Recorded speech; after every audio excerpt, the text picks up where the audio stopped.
He's Max Thomas. He's funny as H and serious as P. Let's bring him on. There you go. Yo. What's up, y'all? There you go. How y'all feeling? Hey, better now. There he is. Hey, man. Hey, what's up? What's up? Thank Hey, y'all so we're much for having me. connected. You know, there's a Dr. Slick through line to the show tonight with Tati and Max.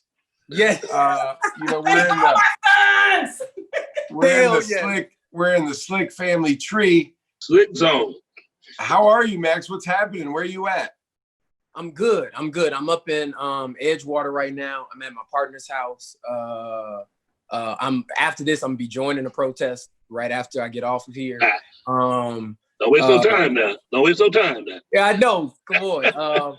I'm good. I've been raising a lot of money for the Far Southside Mutual Aid. I've been delivering groceries on a weekly basis to just various families, people who either submit a request or also to like seniors through a lot of senior citizen homes. And it's been really great. It's been really, really great. But it's also showing me something I already knew, but I think further opening my eyes in terms of how much, how much does it cost for each person to really be able to eat, be able to have the necessities that they need, the supplies they need on a weekly basis.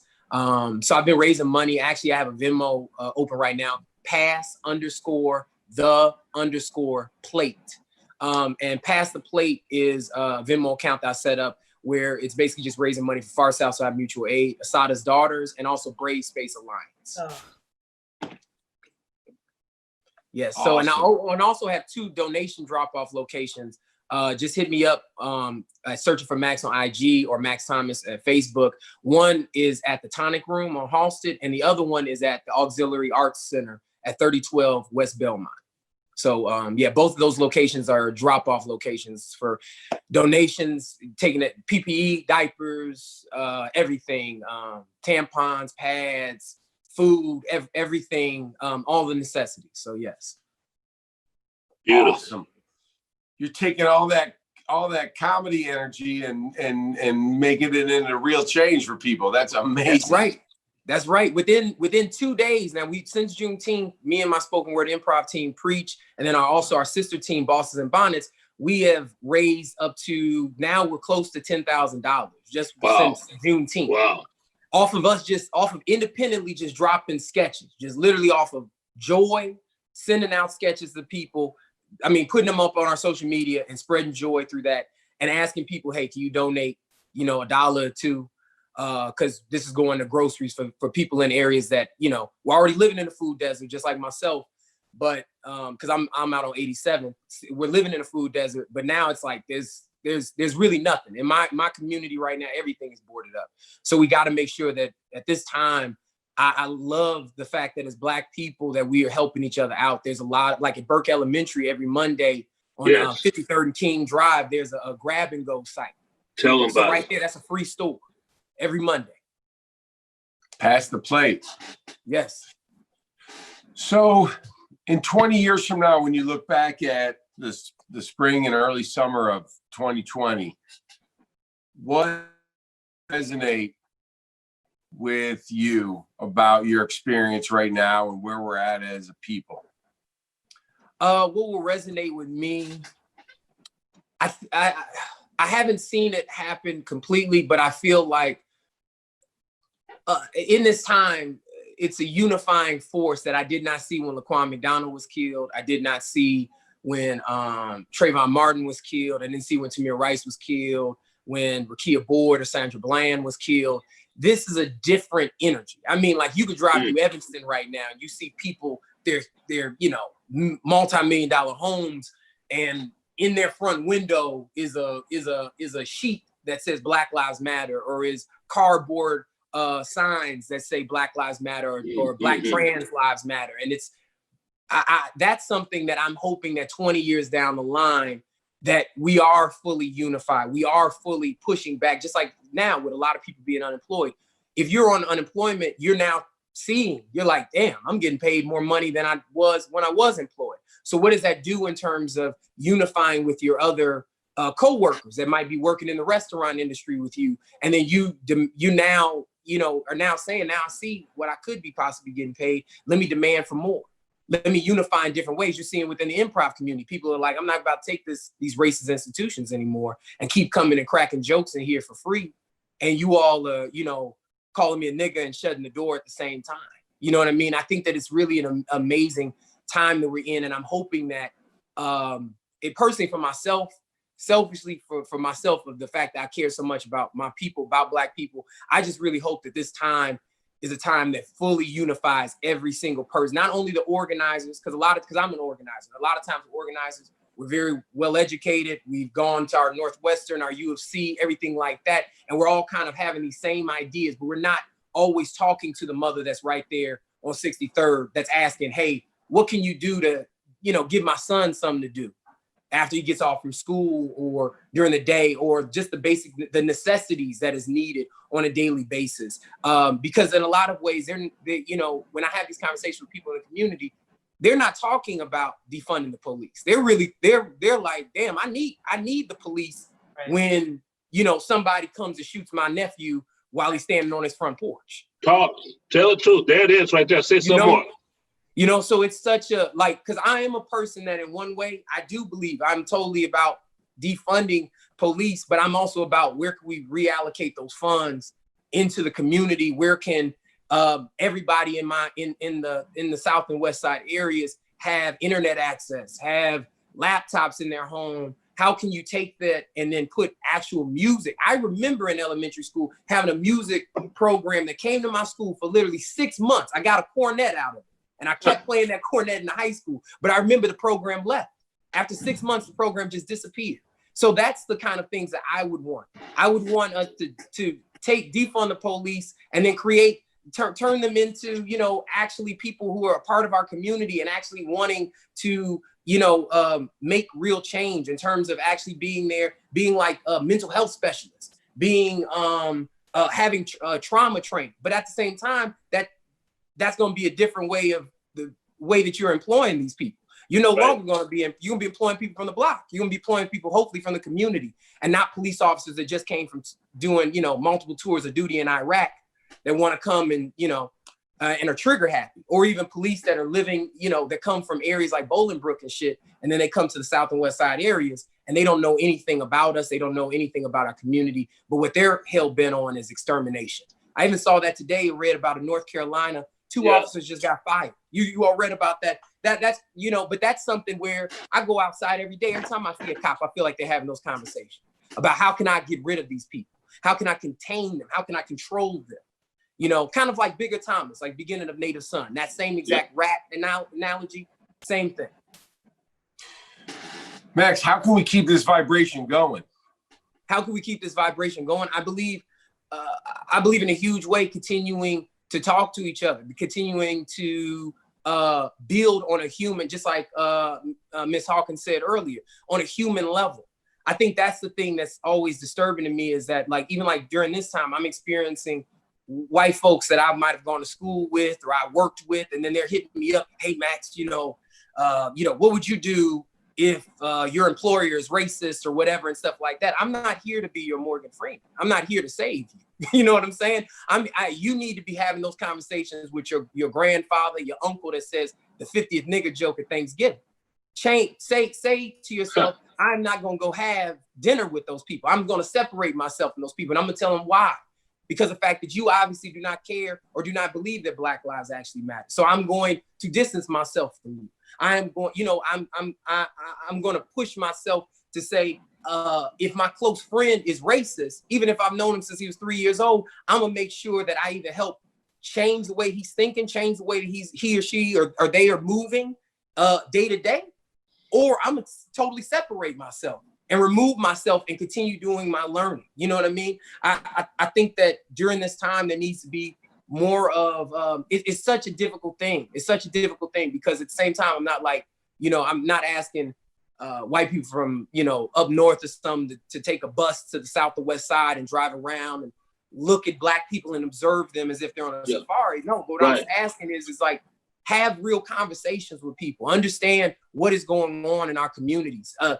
if you are a human being, you're bleeding, you're living, you're breathing just like me. If you're seeing that the police are killing people out here, killing Black people out here, you should be empathetic towards that. And if you're not, you need to check yourself and do your own process or whatever. But I know for myself, I don't have the time, nor do any Black people have the time to reach out that hand and say, hey, I'm about to walk with you and hold your hand through this process.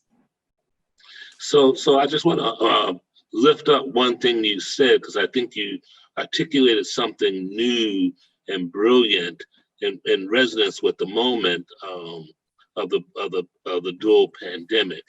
You just spoke a new level of social distancing around the virus we call racism. That if you're around people who are infected with that, you've got to manage that exposure. So because it'll get in you and do to you unconsciously. They say that implicitly bias you in ways that if you don't socially distance yourself from that, even when it's family, and even when it's family. Why that resonates with me, because I spent the last 4 days with the matriarch and patriarch of my family. They're old and they got their comorbidities and whatnot. And even in the house, you stay in your room, I stay in mine. You wear your mask, I wear mine. That's how we gonna make it through this next few days together. Honey child. Yeah. I love you. They ain't gonna leave you on the street living in no hotel when you in town with me. But we all got are prey to that insidious in white culture, that insidious meme of racism, that if you don't manage it and social distance from it, and you don't protect yourself from it, you'll breathe it in and get it. Absolutely. And act on it implicitly. So I just wanted to lift that up because I thought I heard you say that, and it was brilliant, brother. Thank you. MT. And not only can we not be, it's the complicity, right? There's no, this is not the time to just go along with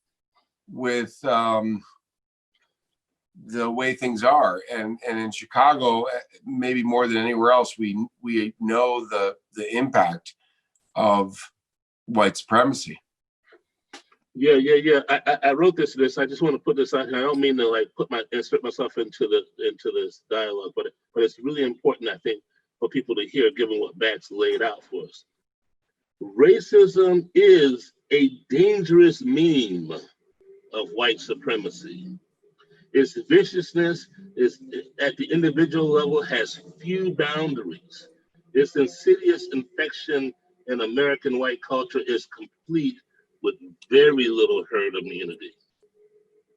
We are all either infected by it or at risk of serious harm from its effects, white and Black. So the social distancing thing that you just talked about, and what Anthony just talked about acknowledging complicity and stepping apart from that. So I am white, but I am not of white supremacy. There is a difference, right? And when I see folks of color getting used and abused in ways they shouldn't, I stand with them, just like all the folks who's marching with y'all this last few weeks, all the ones that are rooting from the sidelines, all the ones that are sending money now because, what can I do? What can I do? Because we don't all know what to do, but as young leaders like you give me real hope, real inspiration, seeing what you and Tatiana and others are doing to raise the volume, to amplify the focus, and to bring it home, like land the damn plane, make it plain. It must end here. Full stop. And I want to remind people again. I know we've talked about this before, but I want to remind people again. When we see these protests on TV, and when you see or you hear about somebody breaking windows and shit like that, remember, those are young white folks that are doing that shit. That ain't us. Right. I've been to many protests. I've organized many protests. And anytime when I'm there, it's us that have to say, oh, white kid from Evanston, from Bolingbrook, from, you know, wherever the hell you from Homewood, come here. No. That's not what we're doing.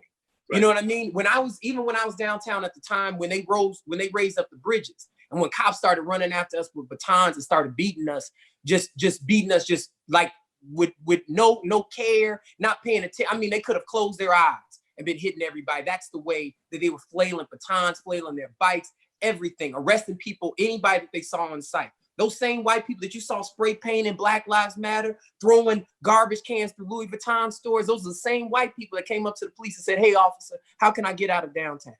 How can I safely go home? Now I need your help. Now I need you to remember that me and you, we're kin. Yeah. You know, and it's disgusting. And that's the reason why, like, I hate when I've seen people, you know, post stuff where they've been like, look at this, look what these Black Lives Matter people did, protests did to this restaurant, did to this, did to that. No. Also, as Black people, we know we're what you see now, we're more of like going towards statues and stuff that we can take down. We know for a fact. We know for a fact we don't need to be throwing anything through Louis Vuitton or Gucci or anything like that. We know what those repercussions would be like. It's the white folks that want to let out their white guilt, their white rage, whatever, and then have their day, make their nice signs, get their pictures, and dip. It's us that are out there every day, every single second, every minute in this. And all of this stuff is extremely traumatic. That's another huge thing. I will please, if this is the only thing you hear, I want every Black person, take care of yourself. Take your baths, put some Epsom salt in there, roll a J, listen to Erykah Badu, whatever you need to do. Like, seriously, self-care is so important. Rest is so important during this time. This time is extremely traumatic. Max Thomas, we owe you everything, brother. You are out there on the street, in the streets, and we want to thank you. What we did talk about in this interview is how you are also a healer. Let me just tell y'all real quick, in the midst of that particular Saturday night protest, when the bridges went up and it was all hell, I knew Max was out there. I hit Max up, and even in the midst of it, my baby hit me back and was like, I'm hanging in there. I'm good. Are you good? What can I bring you? And I knew those billy clubs were swinging. My brother was asking me, who is at home, because I have underlying health conditions. So I can't really be in the streets like that. And shout out to everybody in these streets. Please get COVID testing if you can. Yes.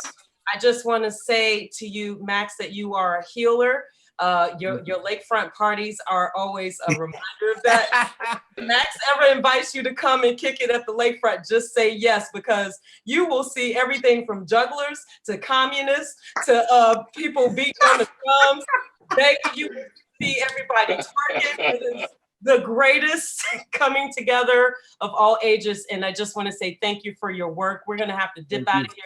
But how can we find you on social media? And can you please say again how we can follow what you're doing with all of your efforts in the streets and on the stage? Mainly find me on Searching for Max on IG, Searching for Max on IG. There you can also see a link to, I'm also a member of Black Youth Project 100.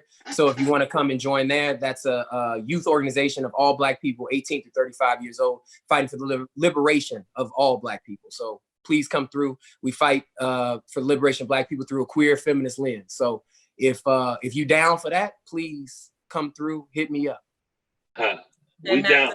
Fantastic actor. Just, you know, when we do open back up, hire Max, please. Thank you very much.